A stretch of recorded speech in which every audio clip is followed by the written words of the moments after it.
I never thought a simple Friday night could unravel everything I believed about my marriage. I had worked long hours that week at the construction site, my hands rough from hauling beams, my mind already tired from scheduling, budgeting, and keeping everything in order at home. But I looked forward to tonight because Emma, my wife, had mentioned that a few friends were coming over. I thought it might be nice. A casual night, some laughter, maybe a little wine. I had no idea how quickly that night would turn into a memory I'd never forget.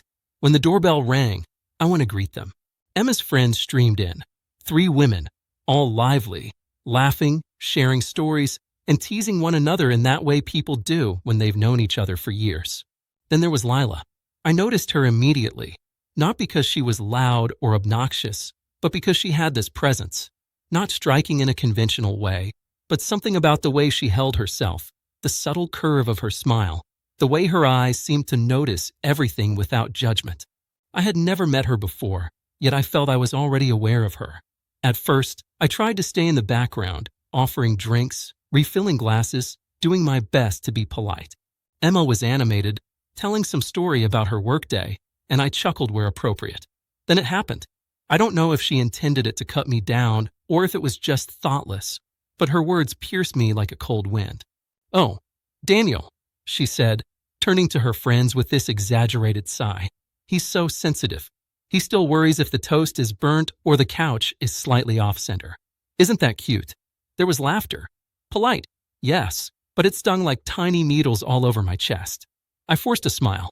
"Thanks," I muttered. The room felt smaller after that. Every laugh, every glance felt like it was directed at me. I had done nothing wrong, at least nothing anyone could see, but in that moment, I felt entirely invisible, a punchline in someone else's joke. I excused myself to the kitchen to breathe, to remind myself that Emma didn't mean that. Or maybe she did, but I couldn't change what she thought. I was just trying to survive, to navigate this strange battlefield disguised as a home. The night dragged on. Conversations flowed around me, and I participated when necessary, but there was a distance now, a quiet heaviness I couldn't shake. Emma had this way of controlling the room, of being both the center of attention and the source of my unease. Then, around 11, Lila wandered into the kitchen. She was alone, leaning against the counter, casually sipping her glass of wine. "I noticed," she said softly, almost like a whisper meant for no one else. The way she said that earlier. "You okay?" I blinked, surprised. Most people would have laughed it off, excused themselves, pretended it didn't hurt.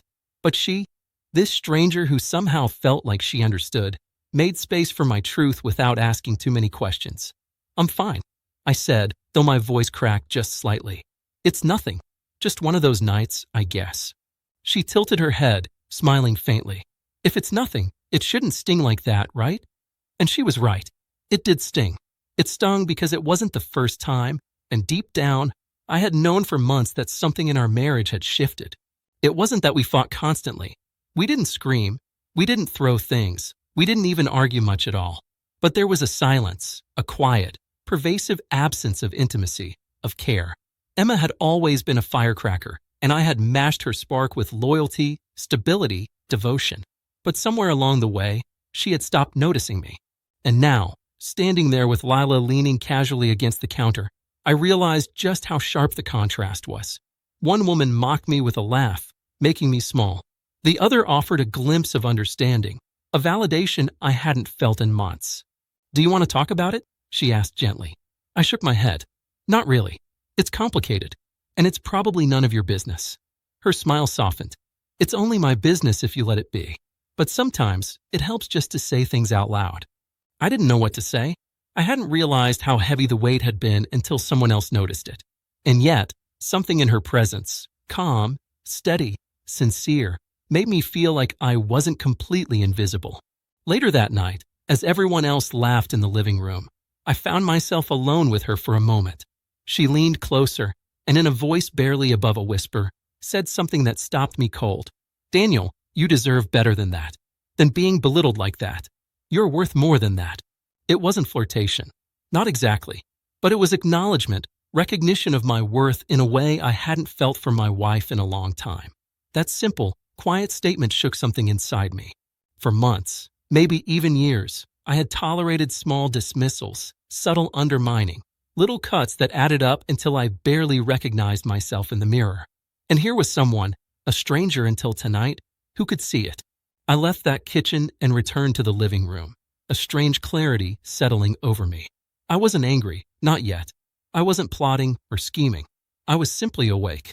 Awake to the truth I had tried to ignore. I had given all of myself to a marriage that, in subtle ways, no longer wanted me. And while Emma's words had been cruel, they had finally forced me to acknowledge the reality I had been dancing around.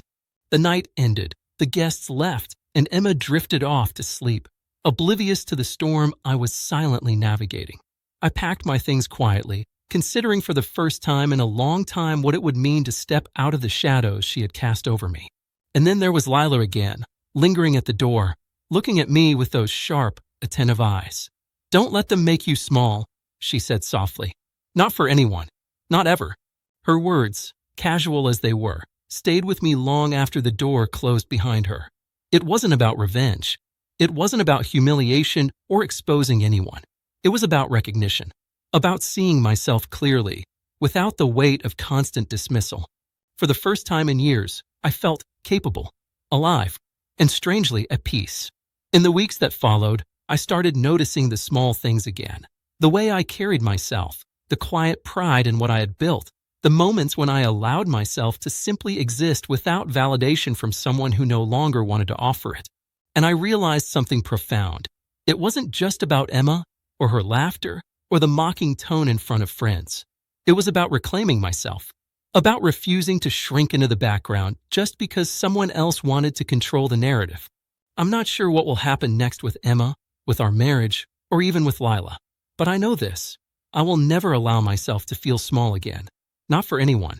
Not for the world. Not even for the person I once believed I could bend myself around to keep happy. And that realization, that quiet, burning clarity, is more powerful than any argument, any betrayal, or any mockery could ever be. Because in that clarity, I found myself again, and that, more than anything, is worth everything.